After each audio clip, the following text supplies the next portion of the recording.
पुरानी पेंशन की बहाली के मुद्दे पर आंदोलित सरकारी कर्मचारी अब केंद्र और राज्य सरकारों के खिलाफ खुलकर विरोध करने पर उतारू हो चुके हैं और इसी के साथ पुरानी पेंशन की बहाली के मुद्दे पर आंदोलित सरकारी कर्मचारियों का गुस्सा भी लगातार बढ़ता चला जा रहा है और इसीलिए सरकारी कर्मचारी 1 सितंबर 2025 को ब्लैक डे मनाने की घोषणा कर चुके हैं। यानी कि सरकारी कर्मचारी ब्लैक डे मना करके पुरानी पेंशन की बहाली के लिए अपना विरोध दर्ज करवाएंगे कि केंद्र की मोदी सरकार हो या फिर राज्य की नीतीश कुमार सरकार हो, सरकारी कर्मचारियों की पुरानी पेंशन को बहाल करे। लेकिन आखिर पूरे इस ब्लैक डे की रूपरेखा क्या है, आखिर ये कैसे मनाया जाएगा, इसके बारे में एनएमओपीएस के प्रदेशाध्यक्ष यानी कि बिहार के प्रदेशाध्यक्ष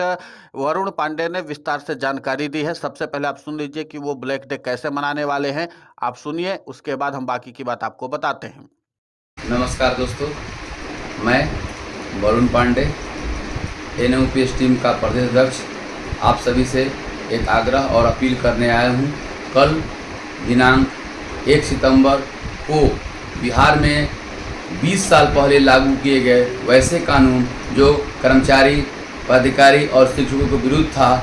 उसके विरोध में हम काली पट्टी लगाकर, ब्लैक बैच लगाकर सरकार को बताएंगे कि यह एनपीएस काला कानून है और हमारे साथ साथ सरकार के लिए भी नुकसानदेह है। प्रतिवर्ष 5,000 करोड़ रुपए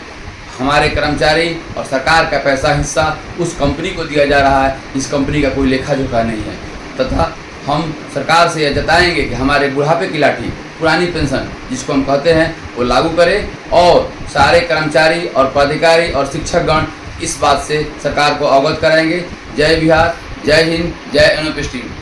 तो सुना आपने, ये थे एनएमओपीएस बिहार के प्रदेशाध्यक्ष वरुण पांडे। उन्होंने पुरानी पेंशन की बहाली के मुद्दे को लेकर के ब्लैक डे मनाने की पूरी रूपरेखा बता दी है। सरकारी कर्मचारी पुरानी पेंशन की बहाली के मुद्दे पर भारी तादाद में एकजुट होकर के सीधे तौर पर ब्लैक डे मनाएंगे और सीधे तौर पर राज्य की सरकार से लेकर के यानी कि राज्य की नीतीश कुमार सरकार से लेकर के केंद्र की मोदी सरकार को सीधे चुनौती भी पेश करेंगे। वहीं एनएमओपीएस के राष्ट्रीय अध्यक्ष और अटेवा के प्रदेशाध्यक्ष विजय कुमार बंधु ने भी मीडिया से बातचीत करते हुए साफ तौर पर इस बात का इजहार किया कि पुरानी पेंशन की बहाली के मुद्दे पर सरकारी कर्मचारियों की उतनी एकजुटता नहीं देखने को मिल रही है जितना कि नेतागण दिखा रहे हैं। आपको बता दें कि अभी हाल ही में भारत के पूर्व उपराष्ट्रपति जगदीप धनखड़ ने विधानसभा सचिवालय को बाकायदा पत्र लिख करके अपने विधायक वाली पेंशन की मांग की थी। इस पर एनएमओपीएस के राष्ट्रीय अध्यक्ष और अटेवा के प्रदेशाध्यक्ष विजय कुमार बंधु ने कहा कि आप देख लीजिए कि नेता अपनी एक छोटी सी भी पेंशन को छोड़ने के लिए तैयार नहीं, यानी कि उनको 2 लाख रुपए प्रति महीना पेंशन मिल रही है भारत के पूर्व उपराष्ट्रपति होने के नाते से, बावजूद इसके वो विधायक पद की पेंशन लेने के लिए भी आमादा है और बाकायदा पत्र लिख करके पेंशन ले रहे हैं।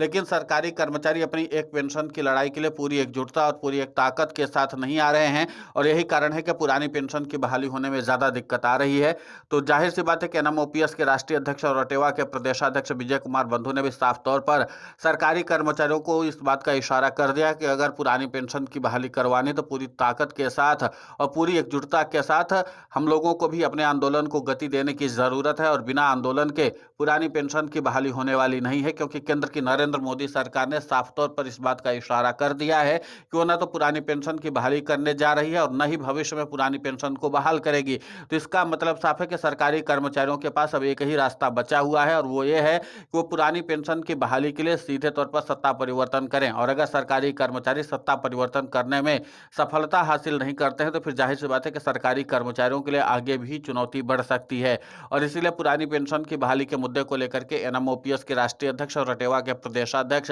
विजय कुमार बंधु ने सरकारी कर्मचारियों को इस बात के लिए अवगत कराया है कि आप लोगों को अगर पुरानी पेंशन चाहिए तो सड़क पर संघर्ष करने से पीछे नहीं हटना पड़ेगा। और इसीलिए उन्होंने बिहार के खासकर कर्मचारियों को इस बात का संदेश दे दिया है कि अगर जमीनी स्तर पर संघर्ष नहीं किया तो फिर बिहार में भी सत्ता परिवर्तन करने का संकल्प सरकारी कर्मचारियों का अधूरा रह जाएगा, क्योंकि पुरानी पेंशन की बहाली के मुद्दे पर आंदोलित सरकारी कर्मचारी अब खुलकर बिहार में सत्ता परिवर्तन करने की दिशा में आगे बढ़ चुके हैं। क्योंकि सरकारी कर्मचारियों का एक ही नारा है कि हम वोट की चोट के जरिए सत्ता परिवर्तन करेंगे और उसके बाद सीधे तौर पर पुरानी पेंशन की बहाली करवाएंगे। तो कुल मिलाकर के यह है कि पुरानी पेंशन की बहाली के मुद्दे पर सरकारी कर्मचारी व्यापक रणनीति तो बना रहे हैं, लेकिन देखना महत्वपूर्ण होगा कि जिस तरीके से सरकारी कर्मचारी बिहार में एनडीए को झटका देने के लिए रणनीति रणनीति बना रहे उसमें उनको कितनी सफलता मिलती है। फिलहाल 1 सितंबर 2025 को सरकारी कर्मचारी ब्लैक डे मना करके अपना विरोध प्रदर्शन करेंगे और देखना यह भी होगा कि सरकारी कर्मचारियों की तादाद कितनी होती है, जिसके जरिए सरकारी कर्मचारी अपने शक्ति प्रदर्शन को दिखाएं और साथ ही साथ सत्ताधारी दल को भी चुनौती दें, यानी कि जो सत्ताधारी दल है, और इसी के साथ विपक्षी दलों को भी अपनी ताकत का एहसास करवाएं। यानी कि वोटर अधिकार यात्रा के दौरान भी विपक्ष के नेताओं की ओर से पुरानी पेंशन की बहाली के मुद्दे पर कोई बात नहीं की गई है और इसी के नाते से सरकारी कर्मचारी अपना शक्ति प्रदर्शन दिखाएंगे, जिसके नाते से राहुल गांधी और तेजस्वी यादव तक संकेत जाए कि किस तरीके से सरकारी कर्मचारी अपनी शक्ति के जरिए सत्ता परिवर्तन करने का मादा रखते हैं, ताकि पुरानी पेंशन की बहाली के मुद्दे को लेकर के वो भी अपना स्टैंड साफ करें और साथ ही साथ इस बात को भी दोहराए कि वो पुरानी पेंशन की बहाली करेंगे। फिलहाल इस पूरे घटनाक्रम को लेकर के आपकी प्रतिक्रिया बहुत महत्वपूर्ण होती है, आप हमें कमेंट करके जरूर बताएं। साथ ही पुरानी पेंशन की बहाली के मुद्दे पर हम लगातार आंदोलित होकर के खबरें चला रहे हैं। आप हमारे समर्थन के लिए चैनल को सब्सक्राइब करें, खबर को ज्यादा से ज्यादा शेयर करें ताकि पुरानी पेंशन की बहाली का मुद्दा और बुलंद हो।